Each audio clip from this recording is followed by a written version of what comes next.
Okay. Right, let's move swiftly on. Foundation talk, David Perkins. So I don't know, do you want to take it from here, Robin? If everybody themselves. David gave a very good talk on the President-elect and Secretary-elect meeting on Foundation, and I thought it was worth getting him along to talk to the club on this. In all honesty, in the time I've been with Rotary, it's probably the most enthusiastic talk on Foundation that I've seen. So I thought it was worth, sort of guiding David. So I'll hand over to David now. Oh dear, I've got a lot to live up to, haven't I? Can I share a screen, please? Yes, you can, David. Lovely. So if I do that, and then share, and then start the thing, present a view, that's good. You should just have a screen saying Rotary Foundation, and you shouldn't be able to see my notes. Is that right? That's right. Lovely. Okay, so I am David Perkins, member of the Rotary Club of Westbury for my sins, and I'm now the District Rotary Foundation Chair. I'm going to give you a very brief look at Rotary's only charity, because it's actually very complicated, and that is the Rotary Foundation. Now, the foundation exists to provide money so that Rotarians can do good in the world. And basically, foundation collects the money, it makes it grow, and then it distributes it through grants so that clubs can spend it on humanitarian projects. And for the 13th consecutive year, the Rotary Foundation has received the highest rating, that's 4 stars, from the Charity Navigator, which is an independent evaluator of charities in the United States. The foundation earned the recognition for using best practices and financial efficiency, and that puts our charity in the top 1% of all charities.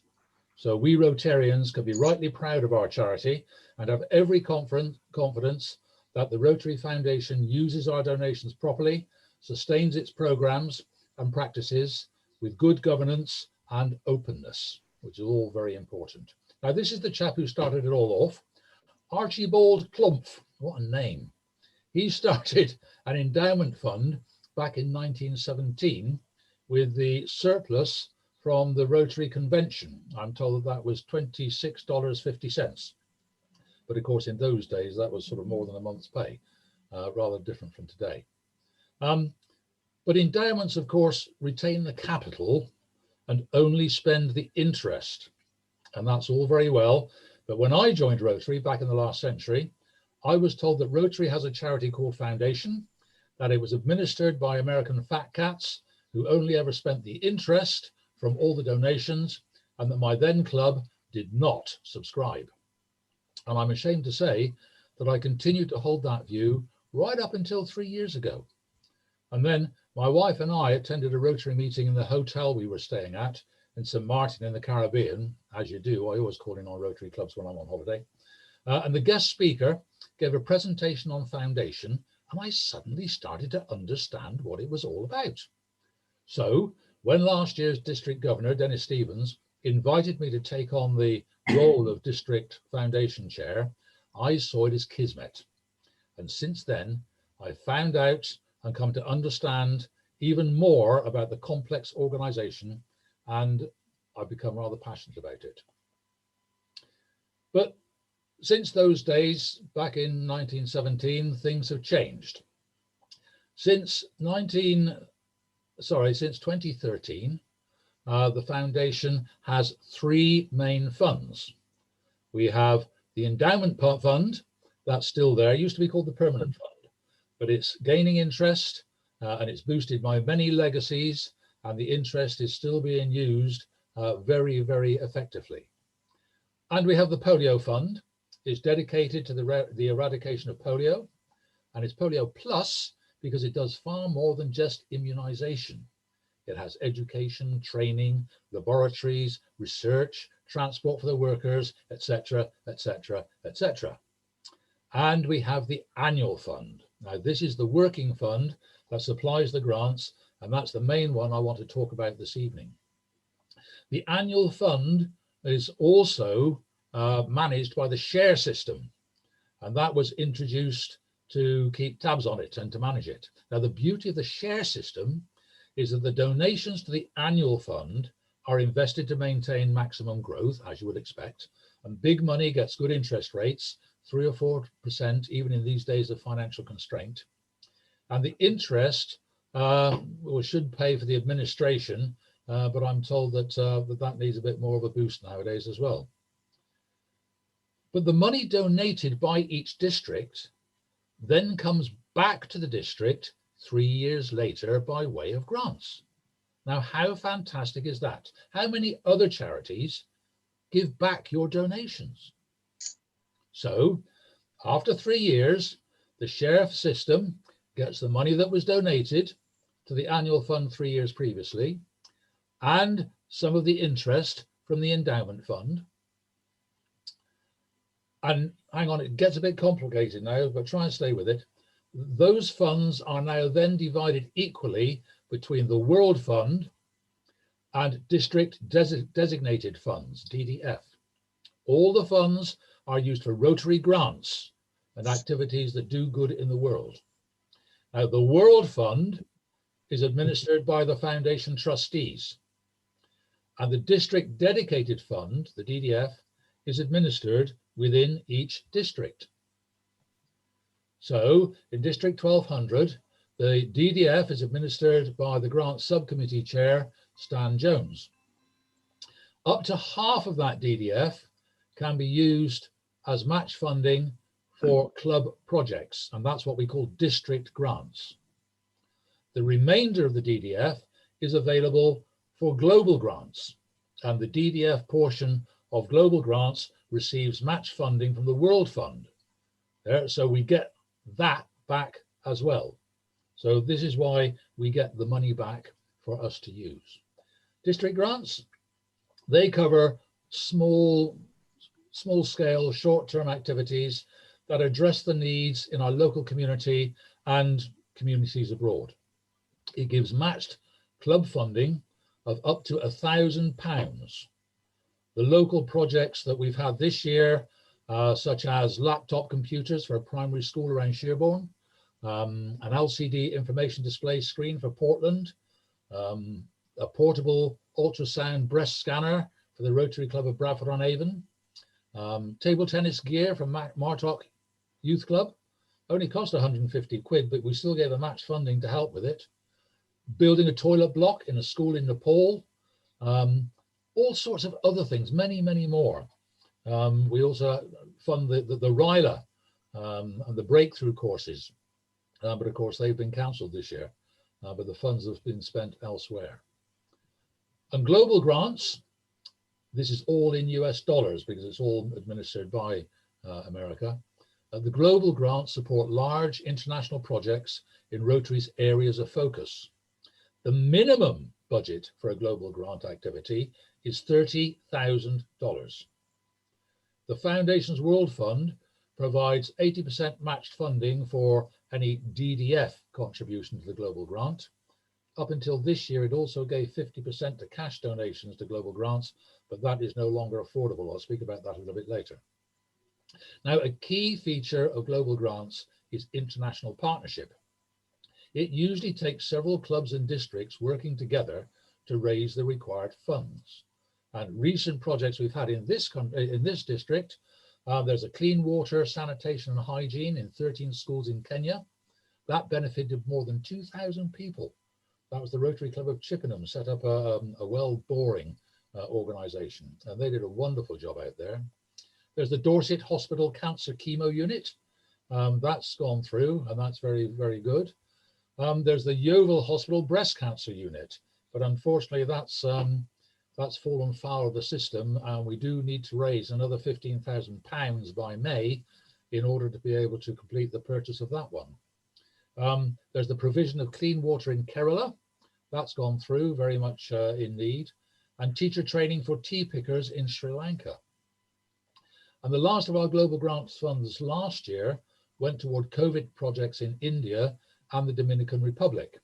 And of course, because of the matched funding thing, because we gave them DDF for their projects, they then gave us DDF for our projects, and that made it an international project, so we could draw down the matched funding. If we gave them, say, £4,000 of our DDF for their project, and they gave us, say, £4,000 worth of DDF for ours, the international involvement allows both districts to draw down the matched funding, and so it's a win-win situation. Works very well, and Stan is actually quite good at wheeler dealering and doing the deals. The focus: all grant applications must address at least one of these 6 areas of focus. If you look at them, they're all dealing with the generation of peace. Peace, of course, is not just the absence of war and conflict. It is far more than that, and all of these areas of focus address that. As of July this year, there will be a new area of focus, which is supporting the environment. I believe it'll be very broad brush, from protecting natural resources to countering climate change. Oh, hang on a minute. Yep. All right, go on, David. Can I continue? Yeah. Okay. But as with all global grant applications, they must be sustainable, they must be measurable, and they must be community driven. And there are the educational programs supported by Foundation. There's the scholarships promoting peace through education. We've got a scholar from Nairobi, started in Bath last September, a very lovely young lady, but by George, is she worthy of her place. And there's a chap from Japan coming in next September. They're being hosted by the Rotary Club of Bath and doing exceedingly well. Vocational training teams, of course, they're not going out at the moment, but to expand the knowledge and skills of individuals who travel and the communities they visit. And the Rotary Peace Fellowships, that's master's degrees in fields related to peace studies and conflict resolution in one of 7 specific universities throughout the world. There's one in Bradford, 2 in the USA, 1 in Australia, 1 in Japan, 1 in Thailand, and 1 in Sweden. There's very fierce competition for these places, over 1,000 applicants for less than 100 places each year. But a very worthwhile course. And of course, we've got lots of alumni from there who are doing a wonderful work around the world. And of course, there's Polio Plus. This is Rotary's top priority. It started just over 35 years ago with Rotary's promise to eradicate the polio virus from the world. Polio is a horrible disease, and it attacks the nervous system of children. It doesn't always kill, but it maims and destroys the lives of whole families. From the 350,000 cases per year at the start of the project, there were only 140 cases of paralysis in 2020, and they were all confined to Afghanistan and Pakistan. There have only been 2 cases so far this year. We must continue vaccinating children worldwide until polio has been totally eradicated, and that will take time, effort, and money. A polio case anywhere is a polio threat everywhere, and it's only a plane ride away. From the initial Rotary initiative back in 1985, the concept, of course, has been taken up by several other World Health Organizations. The CDC, Centers of Disease Control and Prevention, UNICEF, the World Health Organization, the Bill and Melinda Gates. You know full well that whenever polio is mentioned, Rotary is right at the bottom of the pile in the publicity, but it was Rotary that started it all off. And it's still very, very significant in the process of administering the vaccines. The wild polio cases are now limited to Afghanistan and Pakistan. There was a worrying spike in late 2019, but the number of cases reported since has dwindled. Unfortunately, this is all in the Khyber Pass area. And if you think about it, the people there have no reason to trust Europeans. The religious leaders have been preaching against it, saying that it was making, the drops were making their children sterile. and that it was spreading measles. And of course, mothers were very loath to have their kids vaccinated. But I understand that the United Arab Emirates sent in some Muslim ladies to go and try and educate the mothers, and therefore things are improving. Unfortunately, there is this thing called the vaccine-derived polio, and there were over 700 cases in Africa and the Philippines last year.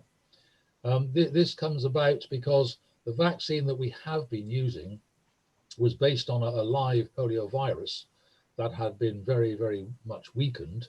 But if that goes into area where there is poor hygiene and sanitation, well, of course, the virus gets excreted and it gets into the water supply and it mutates and starts breeding again. I am told that we have a new polio vaccine that's been genetically engineered so that it will not mutate. We thought that was introduced last August, but it's now, I'm told, introduced this month. So we're hoping that that will finally put a stop to the vaccine-derived polio virus. And of course, we still have the Gates 2-for-1 deal. Every pound you give becomes 3 because the Gates will give £2 on top of that. And if you put gift aid on top of that, that becomes £3.75. So very, very well worthwhile. Now, this is an iron lung, and it's the subject of nightmares for me because in 1958, I had polio. I had 6 weeks in an isolation hospital. My family had to isolate. My dad couldn't go to work. My sisters couldn't go to school. My elder sister, who had a friend stay in the weekend, I got carted off in an ambulance. Her friend had to stay for the duration. It was a very, very worrying time. Now, we've largely forgotten the deep fear surrounding polio in the West before the vaccine was introduced in the 1960s. An outbreak in Cork in 1956 caused panic, and people with a Cork accent were ostracized elsewhere in Ireland and would even be refused to be served in shops in Belfast. It's therefore essential to maintain immunity throughout the world, and routine vaccination of newborn children in Europe and everywhere else must continue. As we know, it's only a plane ride away. We know that the vaccines work and save lives. So Rotarians need to be proud of the achievement so far due to collaboration between governments and science. We can't give it up now. And of course, we've now got COVID-19, and the pandemic has triggered a deep global health and economic crisis.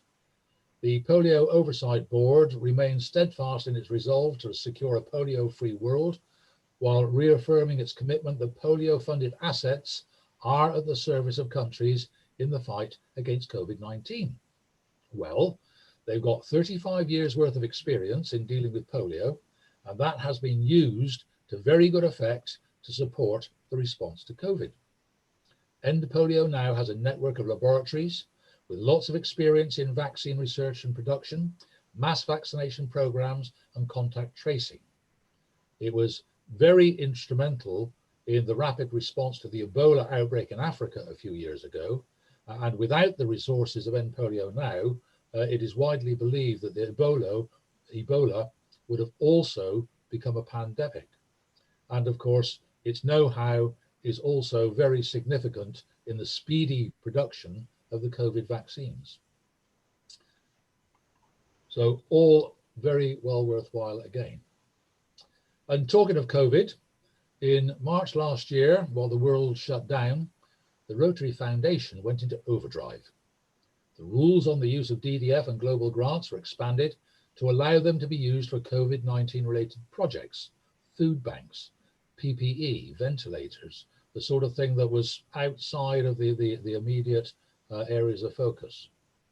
The staff in Evanston, though working from home, worked long hours to process the grant applications as quickly as possible. And global grant applications that usually take at least 3 to 5 months from submission to payment were rattled through in just 10 days. And that was for the purchase of things like ventilators, PPE, and all the necessary equipment that goes to supporting the hospitals. And the existing global grants projects were allowed to reallocate unused funds to helping with COVID. So that was a pretty wonderful thing. And how about the district, District 1200? Well, all the remaining district grant DDF in 2019-20 was given to clubs in £250 matching grants for food banks, etc. And several clubs applied again this year. The district also identified a large surplus, and they allocated £10,000 worth of the surplus funds. And they also gave that in £250 matching grants for COVID-related projects. And it's done so again this year. That's district community grants, not district grants. District grants are foundation, district community grants come from the district. Last year's remaining global grant allocation was also used to help in international projects. We gave some to India to help them get some ventilators for a small rural hospital, and the Dominican Republic for family hygiene kits. And they gave us reciprocal agreements for Yeovil Hospital Breast Cancer Unit and Dorset Hospital Chemo Unit. And much hard work went into trying to push these through before the 30th of June deadline and draw down its funds in good time. As of January this year, the World Fund has spent nearly $24 million on COVID-related grants, and that's over $65 million overall. That's pretty significant. The downside, of course, is that the Rotary Foundation is now spending more than it is receiving, and that was even before coronavirus. Whilst the annual fund donations have remained fairly static, spending on global grants since 2013 has taken off. I was given the parameters today that the annual fund donations have gone up by 6%, and the global grant awards has gone up by 100%. So you remember the 3-year rule? Well, in 2016-17, $140 million was donated to the annual fund. After 3 years, in 2019-20, that money became available via the share system. Half of it was allocated to districts as DDF to use for district and global grants, and the other half of the donations went to the World Fund. So 70 million to district and global grants for districts, 70 million to the World Fund. But the World Fund, lost myself, but the World Fund then gave $95.6 million as matched funding for global grants. Now, although the shortfall was made up from some of the interest from the endowment fund and from some of the savings that we've made elsewhere, it's not sustainable, but it is actually a success story. The trustees have had to make some pretty severe changes to ensure that there is enough to go round. The foundation had to withdraw the 50% match funding for cash donations, and it will only give 80% match funding for global grants as of March this year. Now, if you attended the district forum last Saturday, that is why the global grant for the Yeovil Hospital Breast Cancer Unit is under threat. This time last year, there were promises of £40,000 in cash donations for that project, which of course, with 50% match funding, would have attracted another $20,000 from foundation. That was taken away, and the shopping list was reduced accordingly. But then the fundraising events that were going to produce the £40,000 in cash, many of them were cancelled, so the project now is still £15,000 short. If this project is not submitted by May, it will be cancelled, and that would be quite a disaster for the reputation of Rotary. And that is why there was a plea at the district forum for clubs to donate their £750 district rebate to the project to try and keep this going. Because bear in mind, all foundation funds come from our donations. And if we want more grant activity, we've got to give more. So to recap, The Rotary Foundation exists to provide funding for Rotarians to do good in the world. It relies entirely on donations from Rotarians and clubs. Rotarians can support the foundation through the legacies to the endowment fund, which supports the foundation in perpetuity, donations to the Polio Plus Fund, dedicated to global polio eradication, and that attracts a two for one boost from the Gates Foundation, and by regular giving to the annual fund, and that is the primary source of funding for foundation grants and activities. And the money each district has to spend on grants depends entirely on the amount donated 3 years previously. Now look at this. We had nigh on $51,000 DDF in 2018-19. Last year, it was $37,000. This year, it's only $33,000. And next year, it's only $28,000. And giving so far this year is down by a further 10%. So things are not looking good for 2023-24. This decline is due to reduced membership and to reduced giving. There are very few fundraising events going on, so clubs don't have the funds to give to foundation. Now, what is needed is for Rotarians to make regular small donations to ensure a steady income. Several years ago, we started a campaign for the annual fund called Every Rotarian Every Year. This campaign is based on the simple idea that if every Rotarian gave something every year, foundation could accomplish anything. I'm sorry to say that last year, only 141 of the 1,300 odd Rotarians in the district made a regular donation to the Rotary Foundation. That averaged out to a mere £34 a head. The target is for £73 a head. That's $100 US. And unfortunately, according to the records I have access to, the Rotary Club of Chard has only 2 of your 21 members who make regular donations to foundation. And the average giving last year was only £28 a head. I say again, the target is for the $100, which is about £73 a head. And that's not difficult. You know, every little bit helps. You know, a single bee can make about half a teaspoon of honey in its entire life, but many bees add up to a lot. Every little bit helps. And I make no apology for holding out the begging bowl. Our charity is so successful that it needs our help to continue to provide the funds for Rotarian to do good in the world. The Rotary International target is for every Rotarian to give $100 per year to foundation. Yes, I know I'm plugging it, but there we are. And that's about £73, which is less than to 150 a week. A cup of coffee a week. I would have thought that every Rotarian could manage to afford that, as well as all the other worthy causes we all support.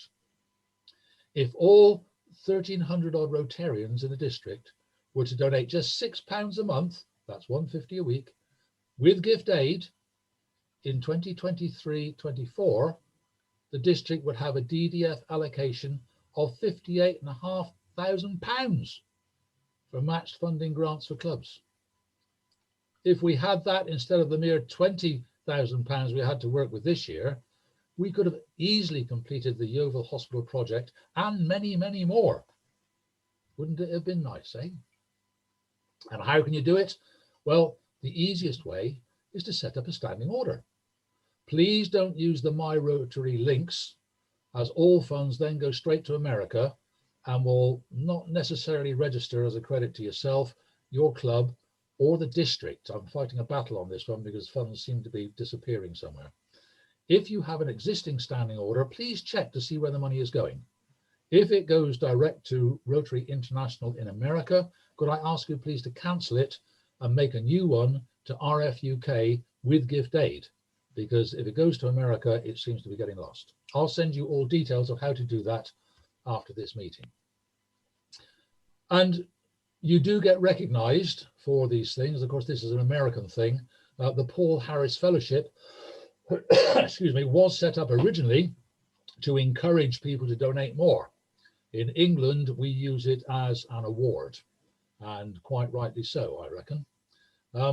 But to create a Paul Harris Fellow, you have to donate $1,000 to foundation, and then you can nominate a recipient. Well, most clubs have got that in spades in the credit they've got for the money that they have donated to foundation over the years. And if you, as an individual, donate $1,000 a year, then you can become a member of the Paul Harris Society. Now, that's not actually that difficult. I used to pay £15 a week for a meal of Rotary, plus the weekly swindle, the raffle, plus a drink. It was costing me over 20 quid a week to go to a Rotary meeting. I now donate 60 quid a year to foundation, the equivalent of £15 a week, and I'm quids in. I'm up £5 a week. Put gift aid on that, and I'm a Paul Harris Society member. It's easily done. And there are other recognition awards that you can get. There are also tax advantages for setting up a legacy to support Rotary in perpetuity. You won't know much about it because it's dead, because you'd be dead. But that is where the endowment fund gets an awful lot of their money from. So please let your assistant governor or me know if you would like more details. So the real deal is that we have low overheads because the work is done by Rotarians. Yes, there's professional staff up in Evanston and they're good. But the grants and everything is all done by Rotarians and volunteers. It gives back 50% of the donations and more. It all comes back to the district for the district to spend, and the district spends it by giving grants to clubs who then spend it on doing good. It gives you a choice of how it's spent because you choose where you spend the money on the grants. And it is one of the top charities in the world. And it's our charity. It's our only charity. And it really needs our support. We build communities. We build continents. We eradicate polio. Well, maybe not yet, but we're working on it one day. We cure disease. We pump water. We build peace. We build minds. We bring hope. And we do. We are Rotarians, and we pride ourselves that we do good in the world. Thank you, gentlemen. If you have any questions, I'd be very willing to try and answer them. Right. Thank you, David, for that. Have there any questions for David, gentlemen? The meeting on Saturday, there were proposals, and one of these came from Chard about part of that £750 being given to Yeovil. And of course, within the district, Yeovil only covers a certain area. Places like Bath and Taunton and so on have their own charities. And I think that figure got outlawed. That doesn't mean to say that the charities supporting Yeovil, the same happened down in Dorset. And us Rotarians can talk to other people that have charity money to go to Yeovil. If you highlight a lot of the organisations that are around our villages and around our towns, that now is the time to make a donation to Yeovil in this particular area, I'm sure we'll get to that 15,000. Well, I'm hoping so. Thank you, Peter. Anybody else? Well, I'd like to ask a question of David. I will shortly be leaving this area and hopefully transfer into another club. Yep. I am one of the people who are making a regular donation and have done for many, many years. What happens about that in respect of going to another club? Will it then in some way be transferred? Yes, most certainly. You have a unique Rotary number. And when you transfer to another club, you take that same Rotary number with you. Your donations will then automatically be credited to you in that club. I'm with you. So simple as that. All you have to do is to say that you are changing your club, and RFUK will do the rest. Okay, fine. Thank you. Anybody else? No? I think you obviously covered it. I'm silenced you all. I usually get howls of derision. No, I think you obviously covered things very well, David. Can I ask a question, Robin? Yes, of course, Bob. I think it was a couple of years ago, we supported the grant, sorry, the appeal for mercy ships. Was that a world appeal or a national appeal? It was a world appeal and a national appeal. And last year, the Rotary Foundation gave a grant of $1.4 million for the new mercy ships. The new mercy ship that was building then, I believe it's now in service. Yeah. So yeah, foundation. Yeah, I think we had a matching grant, David. That's right, and lots of clubs did it, and lots of districts did it, and that's the way the money was raised. But don't forget that all that money came originally from donations to the annual fund. Yeah. So if people aren't donating, we don't have the money. Anybody else any questions for David? No? Yes, David. Yeah, the direct debit form, David, you'll be forwarding that to Robin, will you? Or I'll send it to each and every one of you. okay, all right. If that's all right by you. Yeah. I think that's the easier way. It saves me passing it on, David. Yes, yeah. I That's what I was going to say. now, you see. So, Yeah. hopefully Yeah, don't want to duplicate everything. That's all. But the big thing is to make sure it goes to RFUK in Ulster and not to Rotary International in Evanston, because something's going wrong and we're not getting credited with the money that's going in. Clubs usually come up with a howl and say, well, we've been donating for years and years and years, you know, and there's no record of it. I mean, that thing I put up on the screen. Does your form make that clear, David? Sorry? Does your form make it clear? I cannot see the amounts that are being donated. No, but the destination. Yeah. I can only see what is being recorded here. And I think that is what is being recorded through RFUK. I'm still trying to sort that out because I think that there's more money going in than I am seeing on this stuff I'm getting. It Right. is the My Rotary website, which is American, but it's a bit difficult to find your way through it, and I'm not convinced that the figures are very accurate. Right. But it says that last year you gave an average of $28 per person. That's only about 20 quid. I thought we had more sustaining members in the club. We've got one sustaining member. You have two who are contributing to every Rotarian every year. I don't know who they are, but those are the statistics.